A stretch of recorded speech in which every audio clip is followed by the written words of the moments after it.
Assembly ఎన్నికల్లో ఓటమి పాలైన కేసీఆర్ లోక్సభ ఎన్నికల్లోనైనా సత్తా చాటారని భావిస్తున్నారు. హైదరాబాద్ మినహా అభ్యర్థుల ఎంపికను పూర్తి చేసిన బీఆర్ఎస్ అధినేత ఉగాది తర్వాత ప్రజలకు వెళ్లాలని నిర్ణయించుకున్నట్లు తెలుస్తోంది.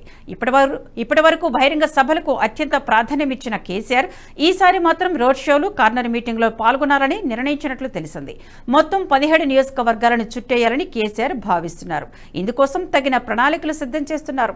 క్షేత్రస్థాయిలోకి వెళ్లడం ద్వారా ప్రజలకు దగ్గర కావడంతో పాటు క్యాడర్లోనూ ఆత్మస్థైర్యం నింపేందుకే కేసీఆర్ రోడ్ షో నిర్ణయం తీసుకున్నట్లు బీఆర్ఎస్ వర్గాలు చెబుతున్నాయి.